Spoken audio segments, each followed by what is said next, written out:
Dans la confusion qui règne au centre-gauche et au centre, il apparaît comme un parti politique relativement stable, présent sur l'échiquier politique depuis assez longtemps. «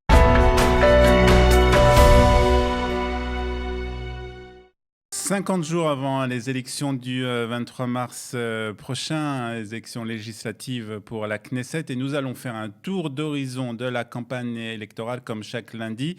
Et on le fera au moins jusqu'aux élections, de ces élections législatives du 23 mars. Et pour cela, nous sommes ce matin avec Richard Darmon. Bonjour Richard. Bonjour et shalom. Merci d'être avec nous ce matin pour faire justement un tour d'horizon un peu de ce qui se passe dans cette campagne électorale, avec une semaine très décisive pour les partis, puisque les partis ont jusqu'à ce jeudi 4 février pour déposer leur liste électorale devant la commission électorale de la Knesset, c'est-à-dire qu'ils ont jusqu'à jeudi pour en fait conclure des alliances. Alors, on va commencer un peu par celui qui n'a pas besoin pour le moment de conclure d'alliance, en tout cas selon les sondages qui sont publiés chaque semaine dans la presse et à la télévision israélienne. On pourrait parler, pour reprendre un slogan qui a été utilisé lors d'une campagne électorale il y a quelques années, c'était en France, d'une force tranquille pratiquement. Je veux parler de Yair Lapid qui, dans les sondages, est en bonne position, qui ne fait pas trop de bruit, mais qui a peut-être, vous allez nous le dire, des chances de peut-être former même un gouvernement. Eh bien oui, dans cette atmosphère assez enfiévrée, 50 jours de l'échéance électorale, et puis on est surtout à 3 jours de la clôture des listes, il y a, je crois que dans une atmosphère, j'allais dire enfiévrée, qui fait penser au mot de la Commune de Paris, la chanson de la Commune de Paris, ça branle dans le manche, c'est-à-dire tout bouge. En fait, effectivement, dans l'œil du cyclone se tient curieusement Yair Lapid, qui a quand même accumulé une certaine expérience depuis quelques années et qui surtout a la chance, dans la situation d'un centre complètement éparpillé, d'un centre-gauche en morceaux, d'avoir derrière lui, même s'il l'a fabriqué de toutes pièces, et avec Facebook et Internet, il a derrière lui les infrastructures d'un parti, des sections et une présence dans les villes qui n'a rien à voir avec disons, la situation des autres groupuscules qui se sont formés et qui ont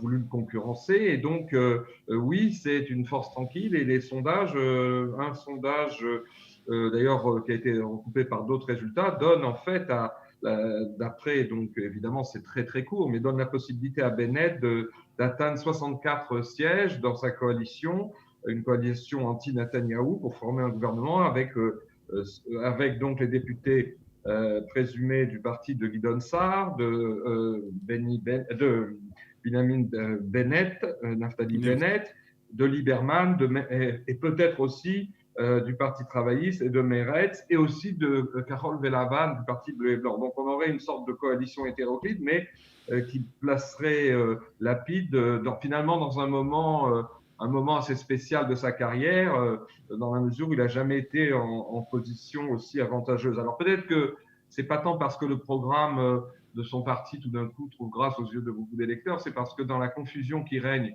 au centre-gauche et au centre, il apparaît comme effectivement un parti politique relativement stable, présent sur l'échiquier politique depuis assez longtemps. Il donne des gages de sérieux, disons, par rapport aux comètes politiques qui l'entourent. Alors, encore faut-il, bien sûr, comme vous l'avez signalé, qu'il y ait une alliance qui soit conclue après ces élections entre donc deux autres grands ténors de la politique israélienne, Naftali Bennett et Gideon Sa'ar. Oui, donc là, on n'en est pas là. Déjà, à droite du Likoud, il y a aussi une vaste hésitation. Le Premier ministre fait pression, bon, qui lui aussi en position assez avantageuse par rapport à cet éparpillement, essaye, comme il l'avait fait d'ailleurs lors des autres scrutins, de faire pression sur Baït Yehoudi et Smotrich pour qu'ils rejoignent, qu'il rejoigne le parti de l'avocat Dvir pour Otzma Yehudit, pour faire une sorte d'union à la droite du Likoud. C'est des pressions qui sont assez fortes, mais pour l'instant, Ça n'ont pas l'air de piétine un peu, marcher on va parce dire. que la, la candidate qui a été élue à la tête de Baït Ayehoudi, Hagit Moshe, a quelques réticences et donc il y a aussi un flottement à la droite du Likoud et il ne reste plus beaucoup de temps pour conclure. Maintenant, certains ont déploré à droite dans le mouvement sioniste religieux, c'est que Naftali Bennett semble-t-il faire une route séparée d'avec Smotrich et Baït Ayehoudi. Donc ça va aussi éparpiller les voix à la droite du Likoud. Et la situation est tellement confuse et j'allais dire caricaturale dans une certaine mesure qu'à un certain moment dans les négociations initiées par Netanyahou avec Smotrich et Baït Ayehoudi, il a proposé que Smotrich intègre la liste du Likoud. Vous voyez, donc on est dans quelque chose d'assez surréaliste. Je voudrais ajouter juste une chose qu'on ne peut pas ne pas mentionner, vous l'avez fait dans votre bulletin, mais tout de même, c'est que ce parti comment dirais-je, du maire de Tel Aviv, Ron Huldaï, Huldaï, oui. oui, qui les Israéliens qui semblaient être présentés par ses créateurs, ses initiateurs comme, disons, le grand scoop de ces élections est en train effectivement de s'écrouler, non seulement parce que le numéro 2 se retire, le numéro 2 qui était un transfuge de Avi Nissenkorn, qui était un transfuge de Parti bleu et blanc, mais parce que, vous le disiez aussi, Huldaï, son principal initiateur, va sans doute annoncer dans les jours qui viennent, il y a une chance qu'il annonce, ce n'est pas le cas hier, mais en tout cas, il y a des chances qu'il annonce son retrait. Donc, et tout cela favoriserait finalement aussi à gauche la réémergence éventuelle, toute relative, parce que on a parlé la semaine dernière de la fin de parcours, la fin de partie de la formation travailliste, du Parti travailliste, mais en fait, aujourd'hui, il y a effectivement des élections primaires dans ce parti. Comme il approche ou dépasse à peine le seuil d'éligibilité qui lui donne droit à 4 ou 5 députés, les militants du parti votent pour une liste de 6 députés maximum. Il y a 62 candidats et on, et on vote pour 6 députés. Ça donne une idée du caractère, je le dirais, très relatif de cette résurgence du Parti travailliste. Peut-être que la personnalité de Merav Michaeli va pouvoir lui donner un nouveau style, mais ça n'ira pas très loin. En tout cas, tout cela crée une atmosphère, je dirais, de confusion et quelquefois une atmosphère ridicule parce que dans la situation dans laquelle se trouve le pays, cette multiplication des initiatives personnelles, des gens qui se déclarent, qui se mettent en avant et qui, quelques semaines après, se retirent, d'autres qui ne pensent qu'à leur intérêt personnel, tout ça crée je dirais, un écœurement. Je signalerai aussi une chose importante dans ce contexte pour Naftali Bennett, c'est qu'il a obtenu, c'est quand même un élément positif, parce que lui aussi n'est pas en position très facile dans les sondages, il a obtenu le soutien d'une personnalité de droite populaire et séfarade, le maire de Sderot, Alon Davidi, qui a beaucoup de popularité dans le sud du pays et qui donc se rallie à Bennett en déclarant qu'il est considéré que Naftali Bennett était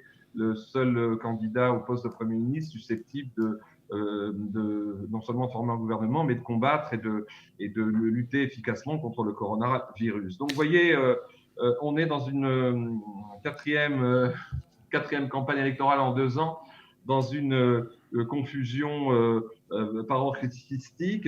Peut-être qu'on y verra vaguement plus clair jeudi soir. Oui, Mais justement, je voudrais revenir un instant sur ces chances d'alliance, en tout cas, en tout cas, ces alliances qui peuvent être conclues d'ici jeudi, parce que jusqu'à jeudi, il y a encore beaucoup de choses qui peuvent se passer, surtout en politique israélienne. On parlait tout à l'heure des Israéliens de Ron Huldaï, du Parti travailliste.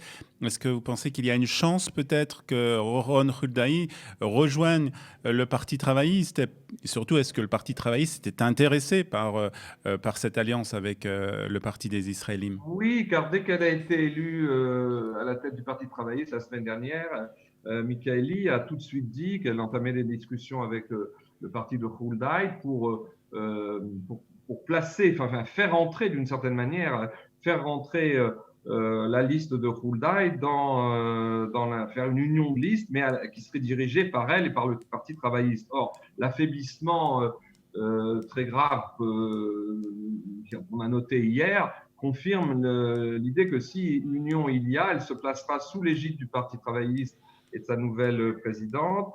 Et Hulday, ce qu'on ne sait pas, c'est comme il s'agit d'un personnage assez inattendu, l'autre ça fouille, comme on dit en hébreu, c'est-à-dire, je dirais, non pas opportuniste, mais qui va avec la vague.